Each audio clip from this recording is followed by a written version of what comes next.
E quando uma operação de uma determinada empresa organicamente se torna uma empresa que tem algum traço monopolístico ou alguma concentração exagerada de mercado, porque ela cresceu organicamente, não porque ela foi comprando todos os concorrentes. Como é que o CAD atua monitorando Felipe, essa pergunta é muito importante, porque eu vou voltar num ponto que eu disse antes.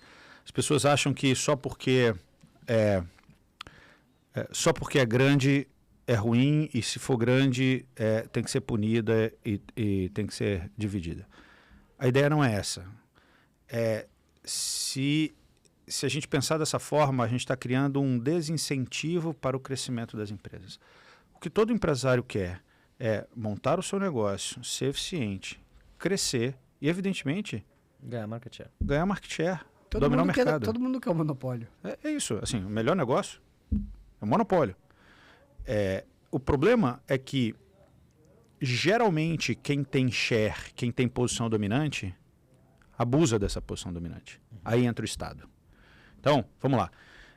Empresas grandes não são ruins.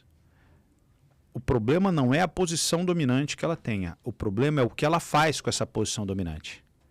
E a autoridade antitruste tem que estar atenta a isso.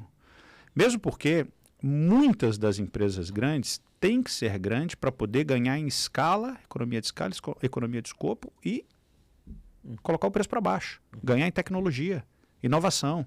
É aí que cresce o Brasil. Não estou dizendo que só com empresa grande, mas alguns mercados funcionam melhores quando você tem uma quantidade menor de empresa.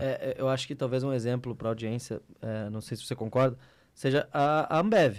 Porque a Ambev é uma empresa que produz cerveja, mas eu acho que é difícil de dizer que a Ambev não tem poder de influenciar o preço da cerveja, mas também não dá para dizer que ela aumenta o preço da cerveja, né? Porque, assim, o preço das bebidas. Eu acho que é um caso de uma empresa que realmente é gigantesca e atua de uma forma justa no mercado. Tem várias empresas, por exemplo.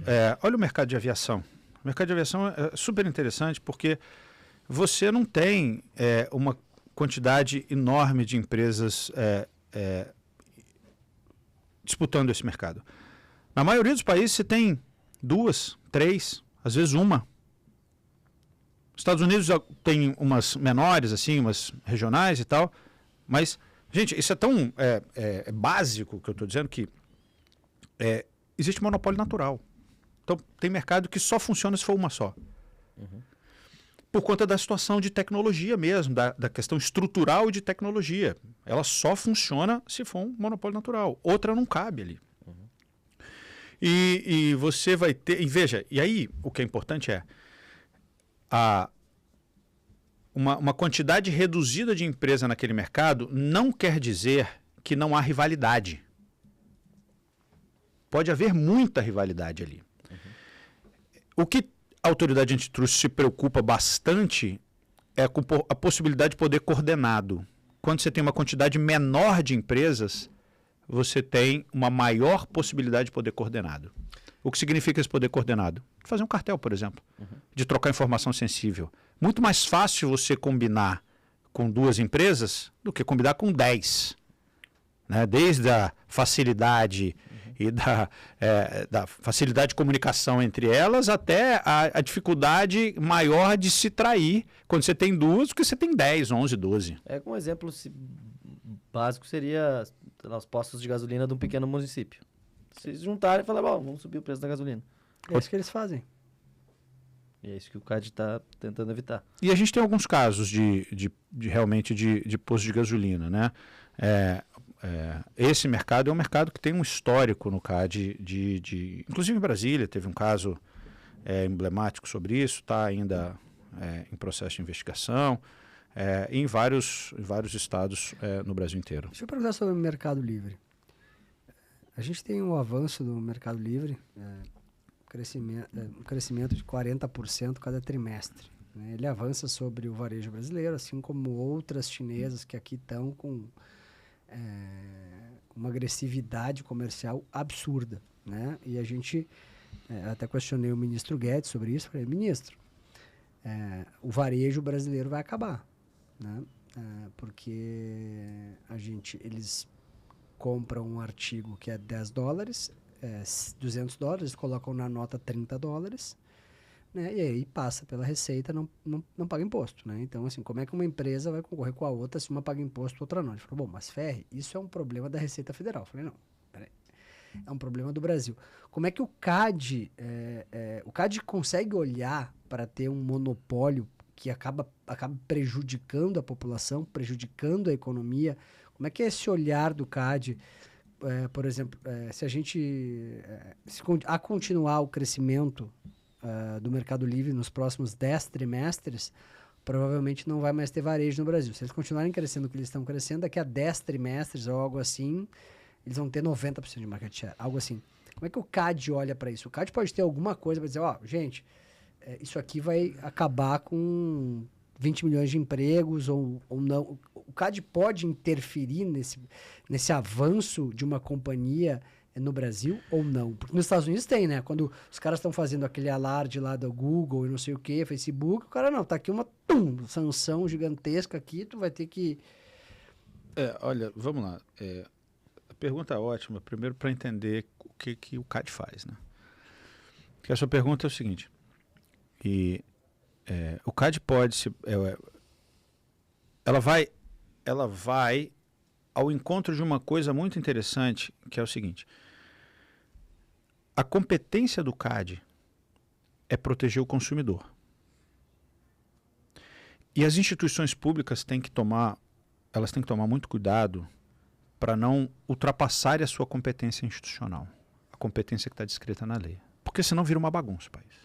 Eu não posso entrar no campo da Receita Federal. Eu não posso entrar no campo do Ministério do Trabalho. Eu não posso... Então, o CAD, qual a competência do CAD? A competência do CAD é defender a concorrência. E como a gente defende a concorrência? A gente não defende empresa, a gente não defende um mercado específico. A gente defende o consumidor. O que significa defender o consumidor sob o ponto de vista concorrencial? Menores preços, melhores qualidades de produtos e serviços. Isso é importante. Quando você me pergunta, vai acabar com o varejo do país, se eles continuarem crescendo, o CAD vai perguntar o seguinte para você, existe alguma